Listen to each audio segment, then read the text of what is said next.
Welcome to Christian Liberty, lesson number 6. I'm Pastor Scott Conway with QX Church. We've been talking a lot about the law of liberty as opposed to the law of grace. Remember, the law of grace is basically the idea that anything can be forgiven. The law of liberty is the idea that we are no longer under law. So all things are lawful, but not all things are profitable, is the fundamental of the law of liberty. The law of grace is that all things may be forgiven. Living by liberty is not the same as living by that kind of grace.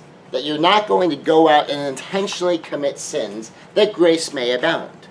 Paul specifically said, may it never be.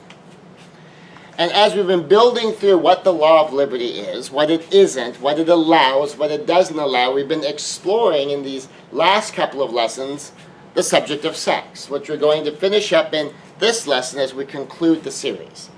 Now, there is actually one more lesson after the conclusion of the series that's sort of a bonus lesson. That's not part of the systematic laying out of this particular idea and these principles and applying it to one particular situation. But we will be talking about the principles and the concepts that we pull out of the law of liberty. And we'll be talking about some definitions of terms and some key things to realize connected to liberty. But today we're going to be finishing up with whether or not it's okay for Christians to be having sex without being married. Now, the law of liberty allows for cultural variation. So one of the curious things about the way God has crafted His Word is He's crafted His Word to allow it to drop into any culture, in any time, in any moment of human history, anywhere in the world. Here's a quick example of cultural variation on slavery. At one time, slavery was considered acceptable. Not only was slavery considered acceptable, the Bible had guidelines on how to do it properly in both the Old and the New Testaments. Now it's considered one of the most evil things possible. The law of liberty at one time would have easily allowed a Christian to own slaves, though he would be expected to treat them well. The law of liberty now would no longer allow the owning of another human being, because now it is considered a great evil. Now, one of the curious things of, say, slavery as opposed to being a wage laborer or a day laborer is if you owned a slave, and you're going to own a slave in a Christian way or in a godly way, you'd put a roof over the slave's head, you put food on the slave's table, you put clothes on the slave's back, they would have a place to live, they would have food to eat, they would have clothes to wear. If the slave had a family, there'd be a very good chance that the entire family would be under the care of the owner. So at the very least, if you were a slave, you knew you were going to have a place to live and food to eat. Well, if you're a laborer, that's not necessarily true. And so when the Chinese in particular came over to America, and they weren't enslaved, but they were being paid maybe 25 cents in a week. And they were living in tents.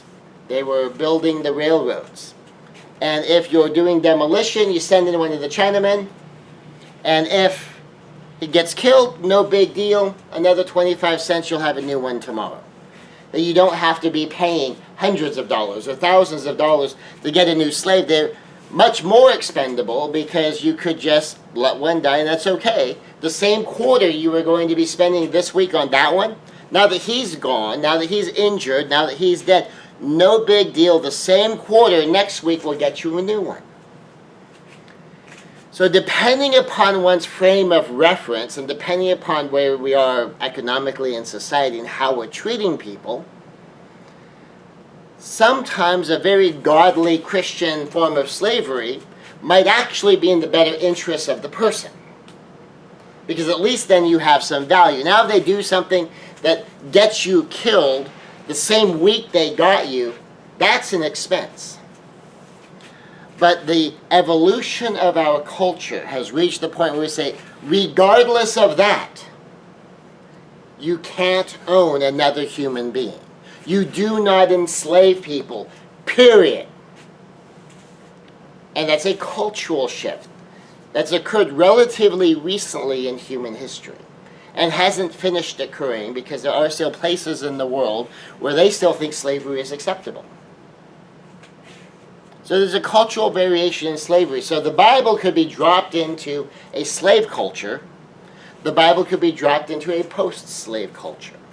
That the Bible doesn't mandate slavery. The Bible gives guidelines for how you do it. If you're going to be having slaves, this is how this works. You will treat them respectfully. If your slave is a Christian brother, you will treat him as a brother. If your master is a fellow Christian, you will treat him also as a brother, and you will serve him as a brother. And many of the principles that apply to Christian slavery apply to Christian jobs, Christian careers, being a Christian in the workplace and how you serve your employer, being a Christian employer and how you take care of your employees. But the cultural variation, the cultural shift in slavery, now would say, even though the Bible provides guidelines, even though the Bible tells you how to do slavery right, insofar as there is a right, that if you're going to do it, this is the most right way to do it, then now we say you can't do slavery at all. And Christians, by and large, to my knowledge, have said, okay, that we all now accept as a global cultural imperative, which is a handful of blips in a couple of cultures that, frankly, a lot of us consider backwards. That they think slavery is still okay, but the rest of us think slavery is a great evil and it should never be allowed ever again. And many of us believe that it never should have ever been allowed ever in human history. And that is one of the great tragedies of American history and of human history in general. Cultural variation on something as simple and today seemingly meaningless as women's hairstyle. We're told that women's hair should be kept long or she should be veiled. That's 1 Corinthians chapter 11 if you want to see that whole argument. So probably the 1 Corinthians 11, and you can read what's going on now from a modern American, a modern Western perspective. It sounds like it's a bizarre thing to be an issue. But one explanation is that short hair was the style of a prostitute. That's the way you identified yourself as a prostitute.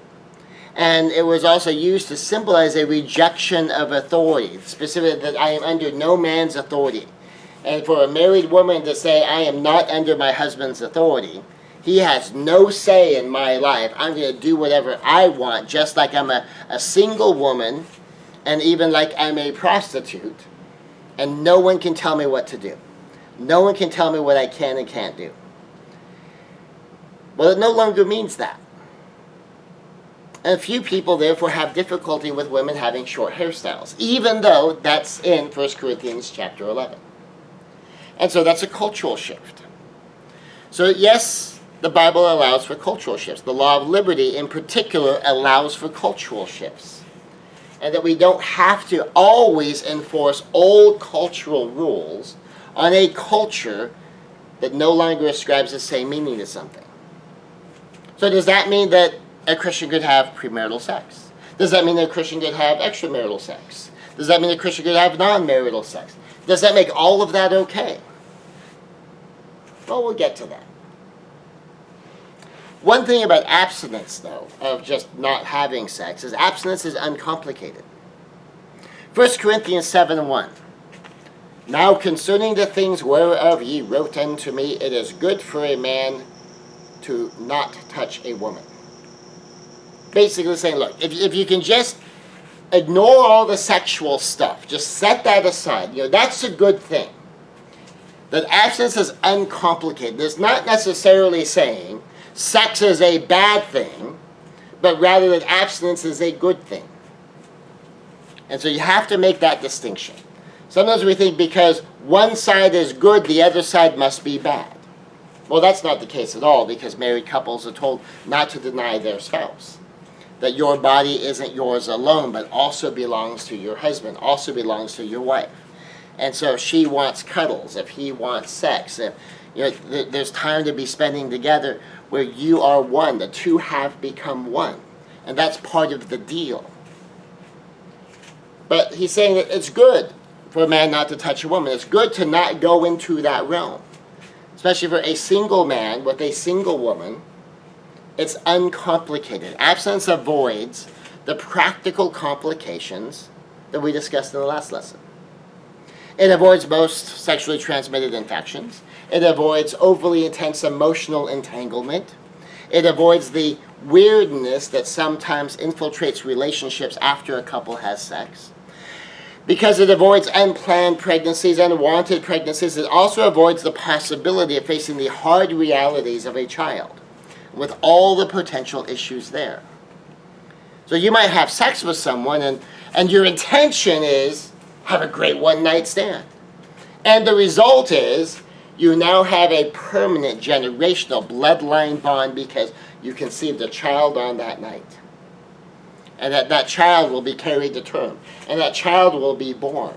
And if you're the man in particular and you thought you had a one-night stand, and then you find out some months later that she's pregnant, and then you find out that you're going to be on the hook for child support for 18 years of that child's life, for what for you was intended to just be one night of pleasure. And similar things as a woman, where you might have just intended to be having some fun with your boyfriend. And you weren't thinking of getting pregnant. You weren't thinking of having to face the decision between abortion, adoption, and keeping the child. You weren't having to face telling your boyfriend that you're pregnant. And then whether he marries you or not, always wondering that even with us having a baby on the way, he so does not want to marry me that how much he wants to marry me, even combined with we're having a child together, isn't enough for him to want to marry me.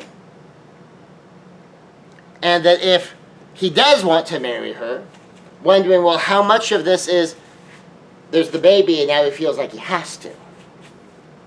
Not that he loves me that much and he's committing to me, but he feels obligated. He feels stuck.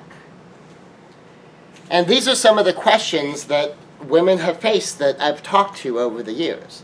Now, are there many other issues? I'm absolutely sure that there are. These are just some of the big ones that have come up in my office. So when you have an unplanned, unwanted pregnancy, some of these are issues. And pretty big issues. And if you meant a one-night stand, if both of you maybe just meant to be a boyfriend and a girlfriend with a sexual relationship, and a conceived child can change everything, no matter what decision you make. And I've known plenty of women who have had abortions. Some of them have been okay with the decision years later, and some of them have been devastated by it. That they reflect back, and they wish that they hadn't. They reflect back, and they really honestly feel like, I've killed my child.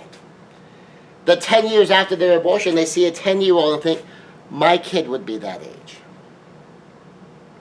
if I hadn't had that abortion. So there are a lot of issues connected there that abstinence avoids, because abstinence is uncomplicated. Sex is different. Sex is not the same as other activities. Besides the sexually transmitted infection issues, besides the pregnancy issues, there's something different about sex. This is why it's so emotionally intense. 1 Corinthians 6:16. What? Know ye not that he which is joined to a harlot is one body? For two, saith he, shall be one flesh.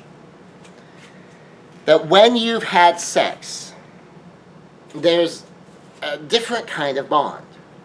When you've had sex, there's some kind of a shift in the relationship. Now, we understand that the two shall become one flesh, referring to a husband and wife. We talk about leave, cleave, be one flesh. Outside of the sexual realm, the leave, cleave, be one flesh is, there's a my way, there's a your way. I'm going to leave my way. I'm going to leave my family of origin. I'm going to just bring with me that which I believe is useful. I'm not going to pack up my trash and bring it. I'm only going to pack up my treasure and bring it. I'm not going to make you responsible for my trash as much as I am able. That's the leaving. The cleaving is now we will come together. The two shall become one. And that there's the my way and the your way. My family of origin, your family of origin. There's my treasure, there's your treasure. And we will combine our treasures. And to be one flesh, we will live as though now we are one unit. It's not my way, it's not your way. We have now created a higher, third alternative, which is our way. But here the Bible's telling us this whole be one flesh thing, that's not just husbands and wives. The leaving and cleaving isn't just leaving the family of origin and you leaving your family of origin and us creating this new thing. That physically, sexually, when the two have become one flesh, you have become one with this other person. In a very real way, physically. But also there's a different type of connection there that you don't get without sex. There's all the meaning connected to having sex, combined with the depth of the consequences that can flow from sex. And in particular, talking about the harlot, this is probably referring to the temple prostitutes. And so if you have sex with a temple prostitute, which is practically like a priestess, say the temple of Aphrodite, that's part of the worship of Aphrodite. That's part of what you do in the ritualistic worship of many of these Roman and Greek gods. And so you are becoming one with someone who claims to be representing Aphrodite. And that this is the way you become one with Aphrodite, by being with one of her temple prostitutes. So this is an issue. Now, whether you consider sex a sin or not, if you consider it a sin in a situation like this, then you know, okay, we've got a problem. We have a sin problem. But even if you don't consider it a sin, it's still different than other things. It changes things between people.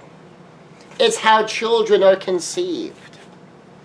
It's one of the most intimate acts possible between people, making it one of the most powerful experiences people can have. That can make it the most pleasurable or the most painful. That when you are engaging in sexual behavior against your will, it can be one of the most painful, one of the most hollowing experiences possible for a human being. When you are being violated, of all the ways you can be violated, when you are violated sexually, it is one of the most painful, sometimes one of the most lasting, one of the most scarring things that can happen to somebody. Now, for some people, they adapt, they cope. You know, it's a reality of life, and they integrate it, and they learn from it, and they gain wisdom and insight and understanding from it, all of which is good. It's still a bad thing, and one of the worst of the bad things. It's different. Sex makes things different. Sexual temptation is powerful.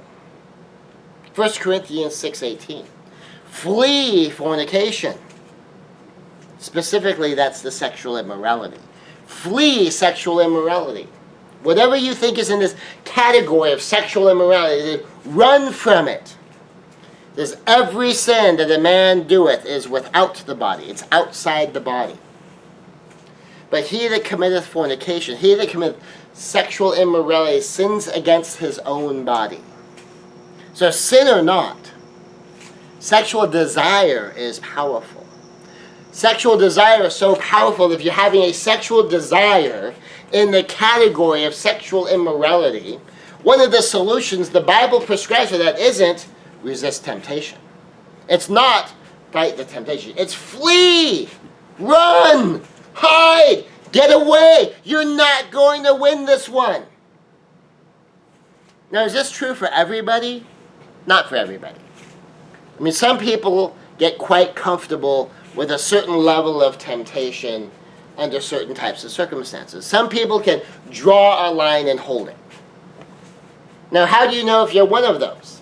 Well, typically you draw a line, and if you don't hold it, you're not one of those.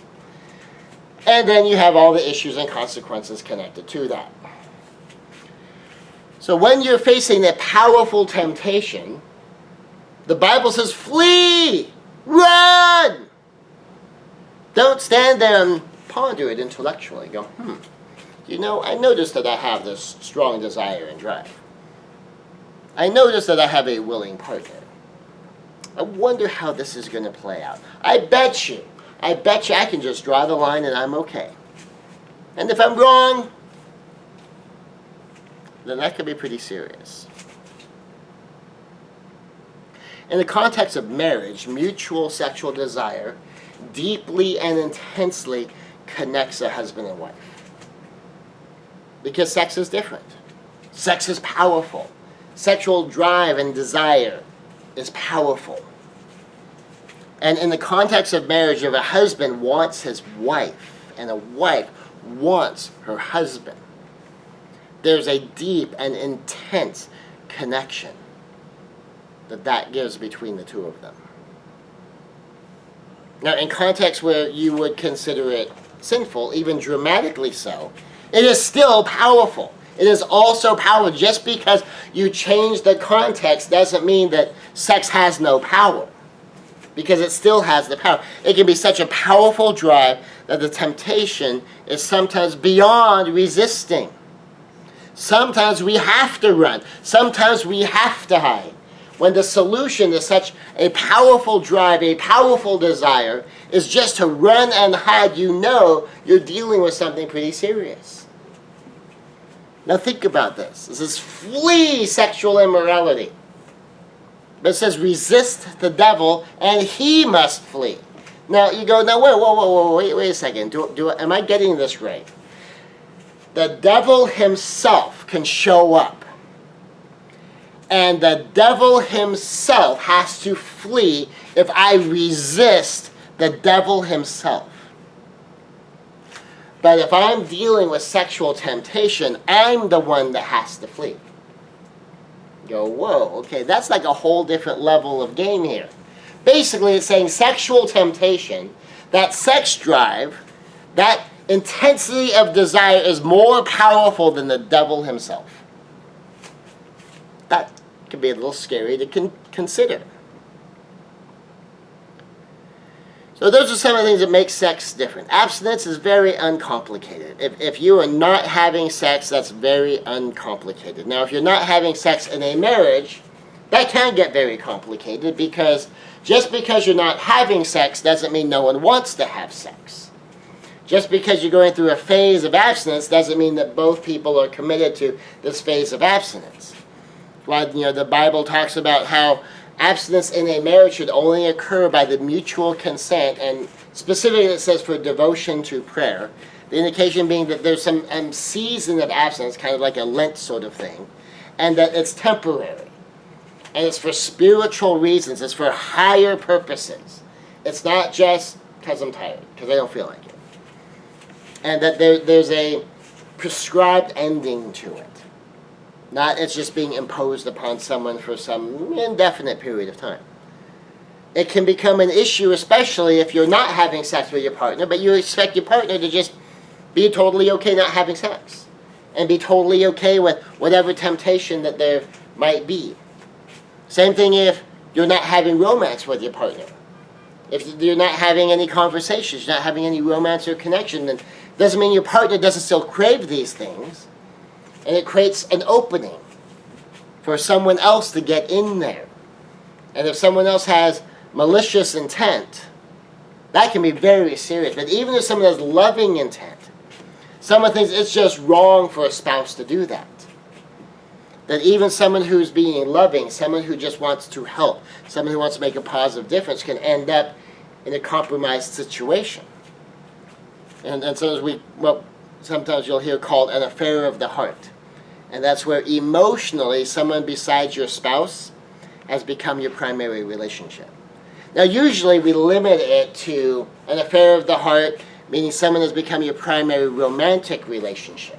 someone to become your primary intimate relationship. To a lesser degree, but sometimes feeling like no less of a betrayal. Sometimes feeling like even more of a betrayal because you don't feel like you can argue against it, is when you become the non-primary relationship and the other relationships are good. Like you're secondary to mom, and secondary to dad, and secondary to kids, and secondary to cousins, and secondary to best friends, and you suddenly realize that you're not the primary relationship, you're the second, or the third, or the fifth, or the seventh, or you don't even make the list sometimes. So you have to watch out for some of these things in a marital relationship. But ultimately, what are we looking for? Does Christian liberty allow sexual freedom? Even understand that abstinence uncomplicates things. That sex is different. That sexual temptation is powerful. Well, into this mix, we go with one of our standard rules, which is the 20% rule. Now, we use something that we call the 20% rules on matters of style. Whether we're talking bikinis or spaghetti straps, or if something's a fashion statement, and it's a acceptable fashion among 20% of similarly situated women, we typically don't object. But sex is different. So based upon the numbers we talked about last time, we're way past 20% on sexual behavior, even with Christian singles. So it's pretty clear the culture has shifted on sexual behavior. Now here's some caveats. When we talk about the 20% rule, if 20% of similarly situated women wear bikinis, and everyone thinks that's just fine. There's nothing wrong with that. That's perfectly acceptable, even good. So one of the questions is not just do 20% of people do it, but are we at a point where we don't think that's a problem? Where the only people that have a problem with it are people coming from a very traditional value perspective. Because if, say, for instance, you have more than 20% committing adultery, does that mean adultery is okay? Well, part of it is not just the behavior, but how the behavior is regarded. And so if you had 20%, 30%, 40% of husbands and wives committing adultery, and by the way, in the 40 to 50% numbers is common, which on one hand might be a fairly sad indictment of things, on the other hand is simply a reality. But here's part of the difference, is even though there's a significant percentage that engage in the behavior, even the ones engaging in the behavior don't think that the behavior is good. They don't think that the behavior is acceptable. They don't think that the behavior ought to be regarded as just one more normal thing. What's the big deal? And so in that sense, the 20% rule on the behavior may have shown up, but the 20% rule on regarding it as just fine hasn't. What's interesting is even in those who engage in the behavior might self-justify, aren't fine if it were their partner engaging in the behavior. So you go, okay, so on the 20% rule on that, we get, okay, just because we have more than 20% engaging, that doesn't mean that we have more than 20% all saying, so it's okay then. No, they might self-justify their own behavior, but if the behavior was committed against them, if it was their partner doing it, suddenly it's not okay, which means it's not okay. That if you're justifying stuff that in reciprocity you wouldn't accept, then that means it really isn't okay if you do it. But on the 20% rule for premarital sex, for non-marital sex, we have a different cultural perspective. That for the most part, the culture thinks it's okay. Certainly more than 20% of the culture thinks it's okay. I would venture to say even more than 20% of the culture expects it. That not only do they think it's okay for a boyfriend and girlfriend to have sex, They expect that boyfriends and girlfriends are having sex. They expect that adults who are in a serious dating relationship are probably having sex. They expect that cultures or that couples that are engaged have probably already had sex. That they would actually be surprised to find out that a couple got to their wedding day without having sex in ordinary culture. And that if they did, they would assume that you only got there because of some deeply held religious conviction, which they hope is the reason. And that it's not because of some actual issue that is being disguised as a moral conviction. Which does happen sometimes too. I mean, there's been couples who, they got to their wedding day. Well, it turned out only one of them was really struggling with temptation. The other one actually wasn't struggling all that hard with the temptation, because after they get married, well, the other one's not really that interested in having sex then anyway either. And in fact, sex is distasteful for them and ends up not really being a part of the relationship. And then sometimes one, the other, or both end up in my counseling office discussing why they haven't had sex for 6 months or 2 years or more. So the 20% rule on premarital sex, on sex in relationships, we probably pretty clearly crossed. Now, I don't know that we're there when it comes to like the hookup culture for one-night stands and such and whatnot. And I would be a little surprised if we have broken the 20% barrier on that. With people feeling like, oh yeah, well that's perfectly fine, it's totally okay. That only the people in that particular subculture group seem to think it's okay. So when you look though, even with the 20% rule, practical issues support traditional morality. So whether any culture shifts or not, biological realities remain biological realities. So just because the culture has shifted, doesn't mean biology changes. Just because the culture says it's okay to have sex without being married, doesn't mean that you're not going to be getting pregnant while you're not married. Because if you ask, well, do you want to have a baby? A lot of these people engaging in non-marital sex, certainly, but even premarital sex would say, well, of course not. That's not the plan. Maybe eventually. And if you ask them, well, in the sequence of getting married and having a baby, which order would you like to do that in? I'd be surprised if there's 20% or more that says, well, the order I want to do it in, what I think is ideal is to get pregnant and have the baby first, and then maybe get married later on. I'd be a little surprised if we were able to do a study on that and we found out that culture-wide, that more than 20% of people felt that the proper order, the best order for the sake of the children and your own personal desire would be to get pregnant first and then maybe get married later. So you still have all the practical issues. And even the people in the obviously well over 20% that expect sex in relationships, that not only they're not surprised when it's there, they would be more surprised when it's not there. That the practical issues still support traditional morality. The practical issues of sexually transmitted infections. The intensely practical issues of pregnancy. And even the emotional entanglement issues. So STIs and pregnancy remain issues, and even though culture seems to have shifted, perhaps culture might not have shifted as much as it might appear. Because if the culture says, well, sex is okay, just don't get pregnant. It's like, well, 30% of single evangelical women have reported at least one pregnancy. At least one pregnancy. And when you start looking at the numbers of the effectiveness of birth control, if you use condoms to prevent pregnancy, 18 out of 100 couples using condoms get a pregnancy in any given year. So that means that's still an issue. And of course, sex still makes things weird for a lot of people. We still attach a great deal of identity to sexual behavior. And we still react strongly to the presence of our partner's ex-lovers. At least most of us do.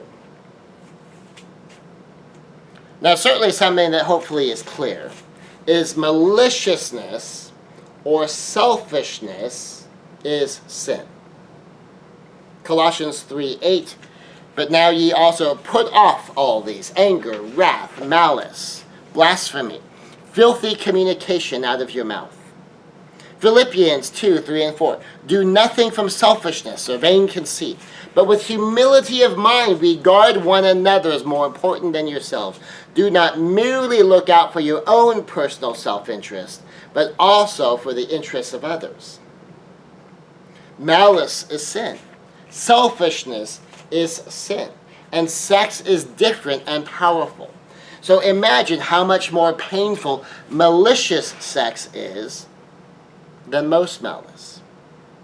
And how much more painful and hollowing selfish sex is than most selfishness. So with all of this, we've gone through 6 lessons, and most of this one. And chances are high, some percentage of people are still wondering.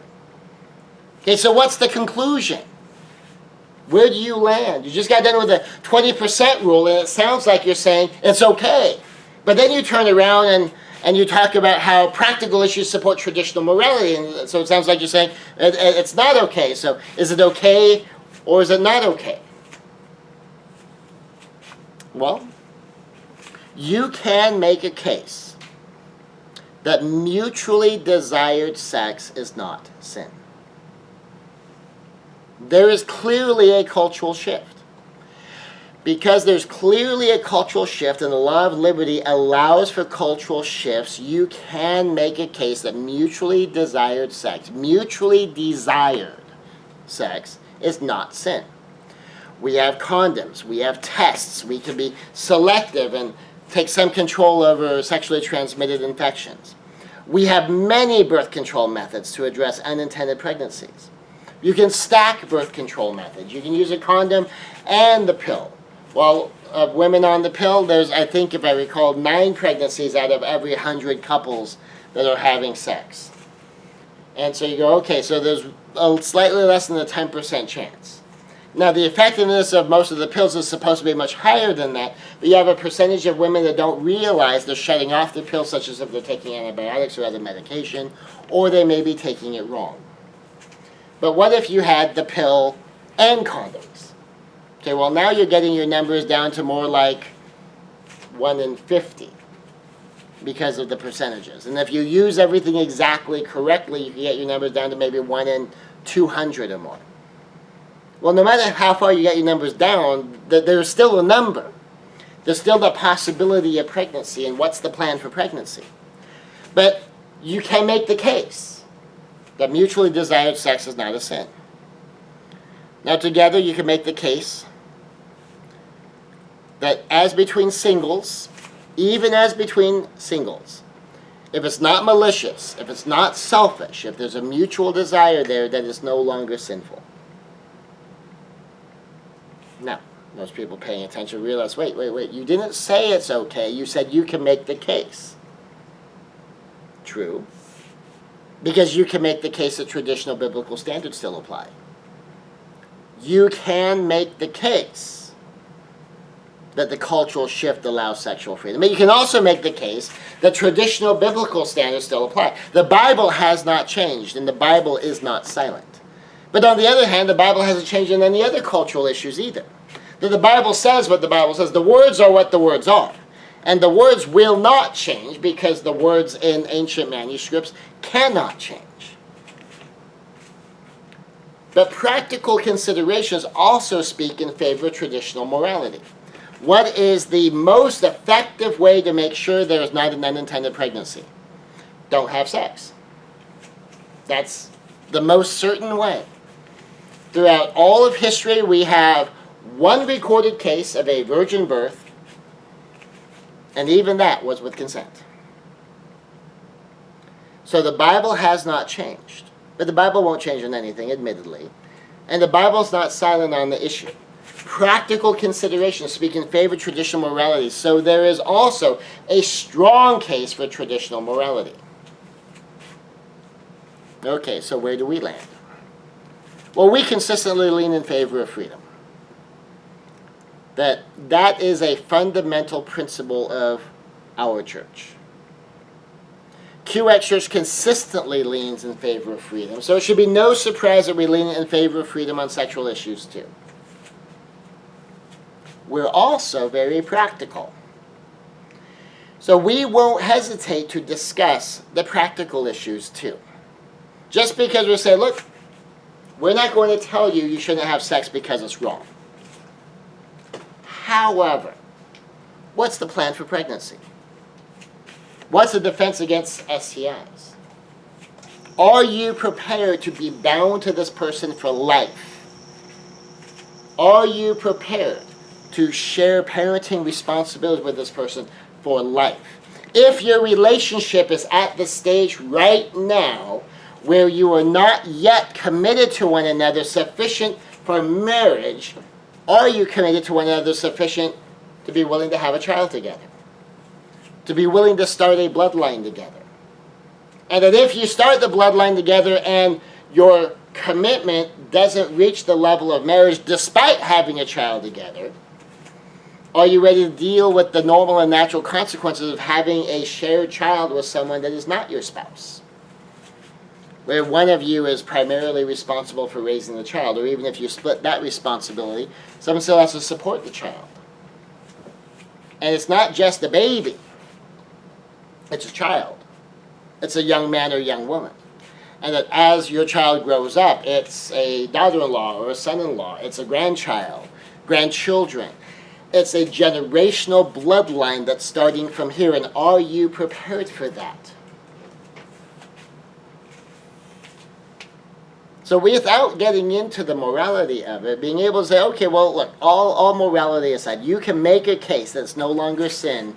However, it's hard to make the case that it's no longer sin to have an innocent child not be taken care of, to not be thinking about the potential ramifications on another life, on a new bloodline. When you seriously address the practical issues, the most certain solution is traditional morality. At the same time, we would not impose the solution on others, although we would certainly suggest that practical problems be solved. And we tend to be very comfortable talking about sex, as you can tell. And we also tend to be very comfortable talking about practicality, as also you can tell. And so, talking about practical issues surrounding sex, what we often find is that it becomes almost self-evident that the cleanest, most uncomplicated solution to the practical issues surrounding sex is traditional morality. But we won't impose traditional morality, besides the fact how. I mean, I'm not going to be following you into your bedrooms to watch your activity. So how? But to set up as an ideal that you have to deal with these practical issues. It doesn't make any sense not to. It's even dangerously foolish to not consider the practical.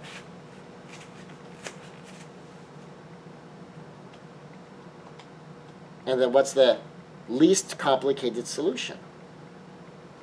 The least complicated solution is traditional morality,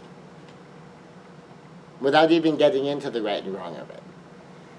But based upon our bent toward freedom and the fact you can make the case that the old rules no longer apply in the modern culture, the modern technology, we're not going to make a moral declaration on that. But we can still make practical declarations on it. And explain why the traditional morality solves all of these problems. So, despite the freedom that we see to make more liberal choices, for aspiration, living, counseling, and teaching, we nonetheless see things a bit more traditionally because of the practical issues. So the conclusion, then, is that you can aspire higher, live higher. Just because we decide in favor of sexual freedom as a sin issue, that just means that aspiring to and living by higher standards is a choice to make rather than a rule to enforce.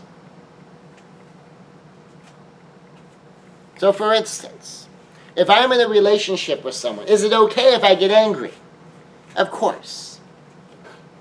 So if I yell at my wife or I yell at my kids, is that a sin? Is it a sin to raise my voice? Is it a sin to ever be mean? Well, you might start getting, well, maybe that's getting malicious or something. But just suppose it isn't. Does that mean that that's what I do? Of course not. It's okay to live by a higher standard.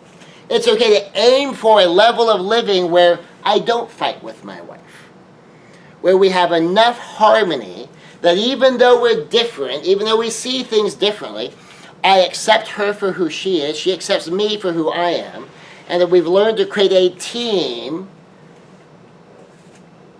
and we aspire higher. That sin is the lowest line, not your goal. You're okay, so maybe it's okay to do things that aren't best.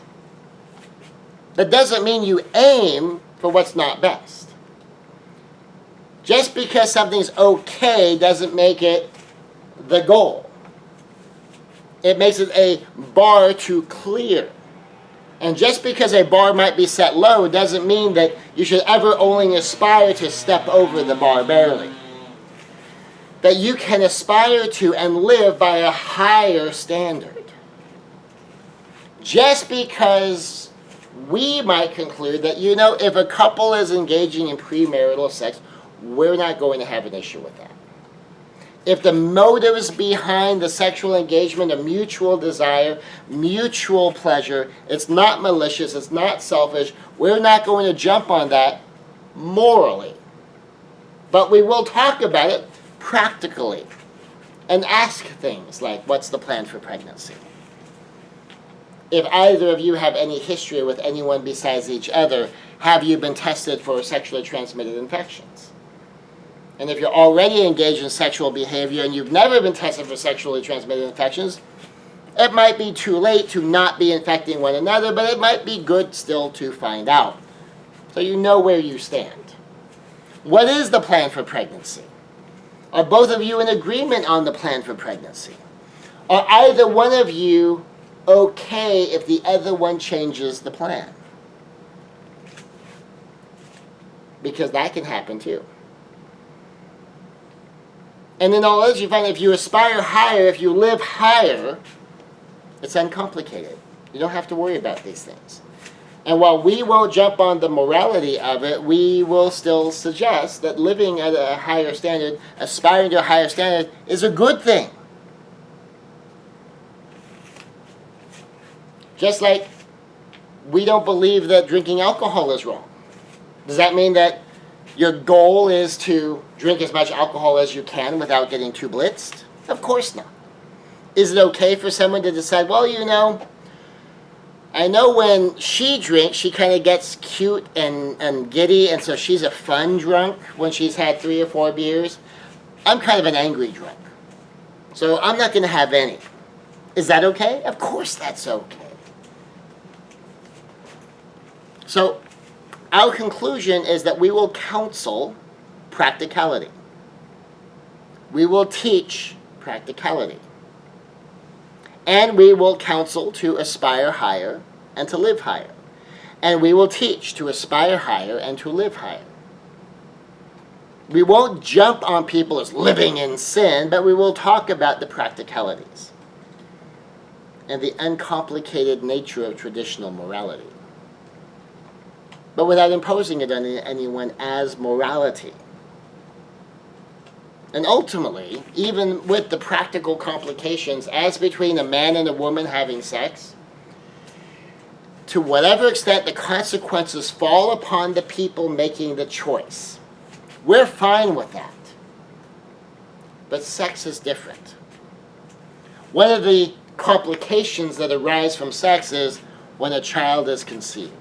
And that child did not make that choice. The child did not decide to be conceived. It's the parents who engaged in the behavior that decided to engage in the behavior that conceived the child. The child is a consequence, and the child is innocent.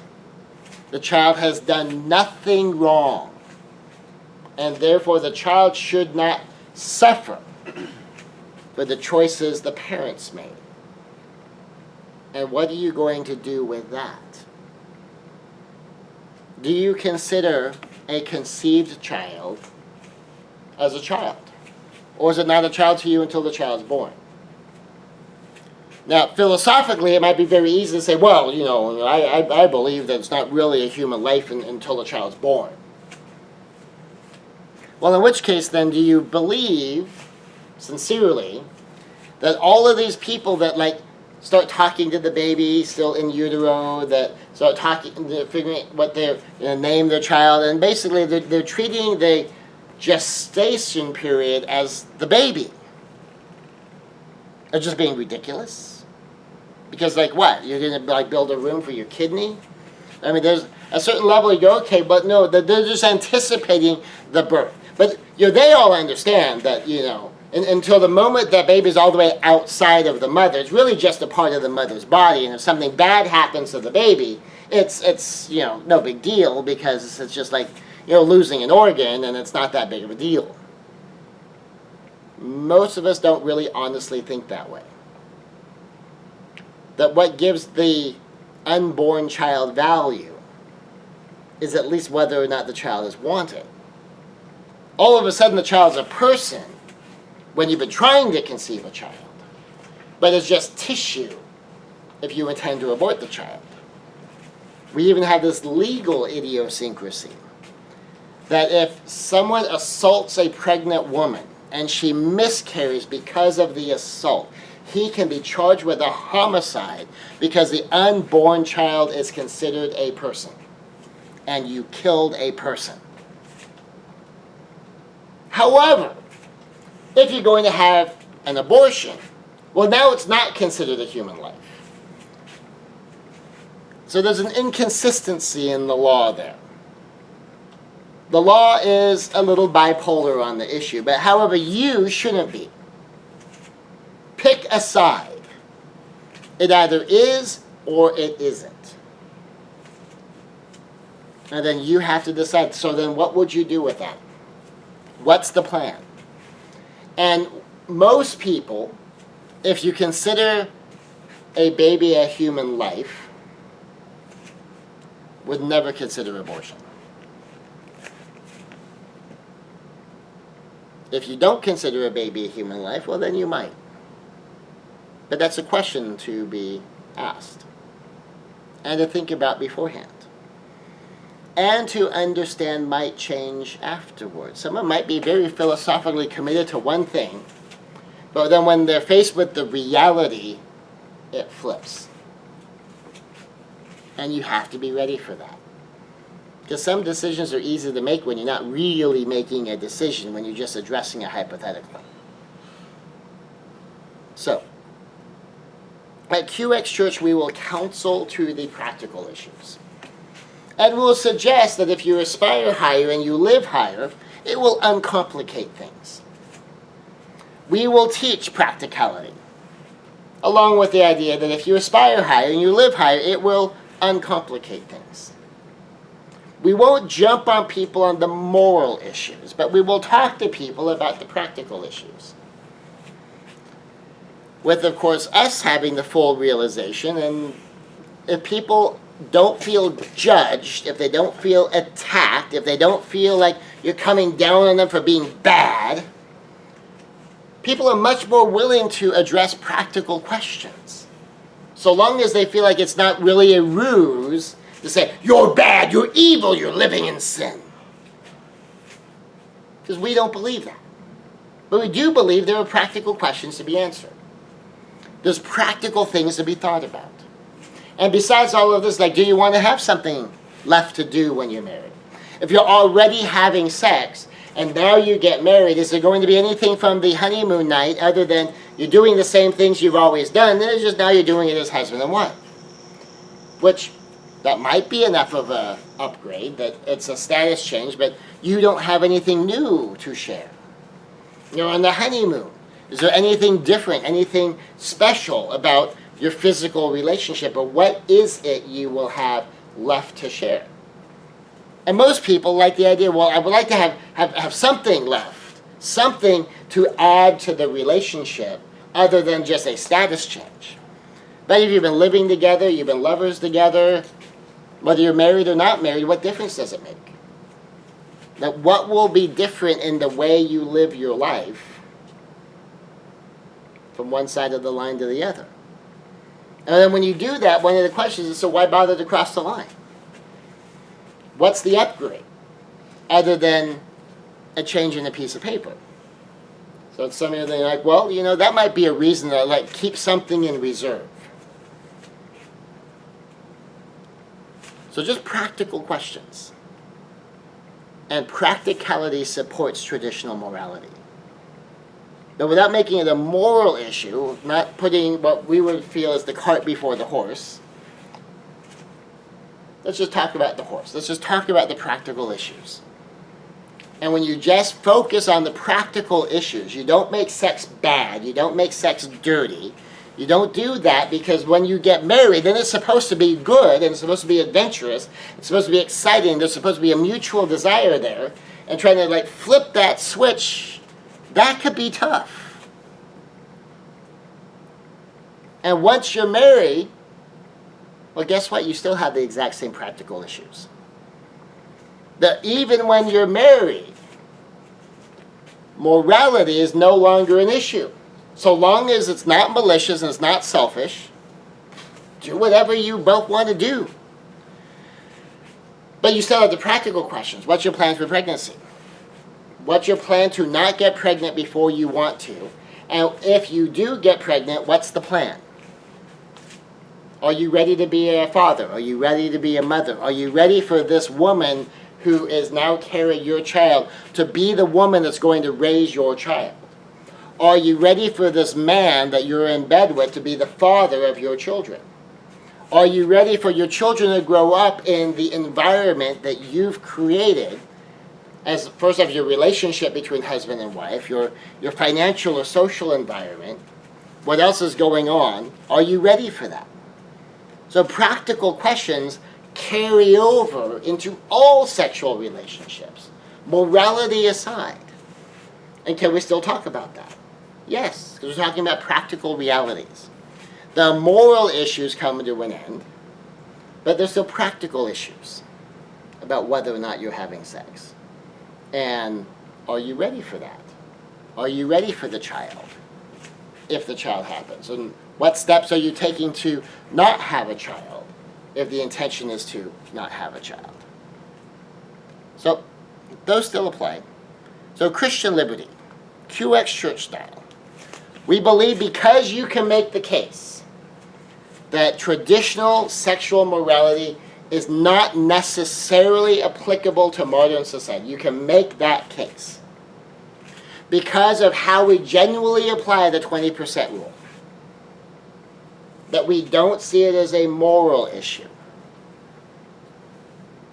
but we do see it as a practical issue. And it just so coincidentally happens to be that traditional moral standards solve the practical issues. But we're not going to impose them as moral issues. We will discuss them as practical issues, because QX Church leans toward freedom. And so if there is a reasonable case under the law of liberty that it is no longer sin, we will accept that. And we will look at the practical issues. And the practical issues do still support traditional morality from a practical standpoint. And one of the curious things is, apart from the moral issues, practical issues are still practical issues even when it's not a moral issue. And the example being is, even when you're married, it's the same questions. It's the same practicality. Are you ready? Well, most people say, well, we did the sequence we wanted. We wanted to get married first and have a baby later. And we got married and we don't have a baby yet, so We've got the sequence down. All right, so that's part of the plan for pregnancy is we're married. So if we conceive a child, we're conceiving a child to a married mother and father. All right, great. Like, are you financially prepared? Are you know? And one of the beauties, if you're married and you get pregnant, is you've got 9 months to be ready for the child to be outside the mother. There's time. And the plan for pregnancy could be as simple as, like, if we find out that we're pregnant, if we find out that we're going to be having a baby together, then we're going to be shifting priorities. All of these things are going to get tabled or dumped, and now we're going to focus here because we're going to have a baby to take care of. And it could be an exciting thing. So yeah, all the same practical issues, but the answers become different. So this is Christian Liberty 6. This wraps up our conclusion. And the ultimate conclusion, again, being we don't address it as a moral issue.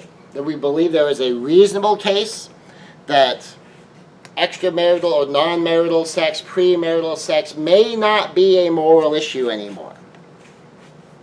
And even though we also think there's a very strong case, possibly a stronger case for traditional morality, that following our own principles, we're not going to jump on it as a moral sin. But also following our own principles, we will still address it as a practical reality, with practical issues to be solved in very practical ways, which somehow ends up pointing us in the direction of traditional morality. So this is Pastor Scott Connor with Christian Liberty 6. This wraps up our series. We have one more lesson as a bonus lesson, kind of as an addendum or an epilogue to the series. That'll be next time. So while we've drawn our conclusion here and you've seen how we've applied the principles, now you can see a little bit more of what else is connected to this. Thank you.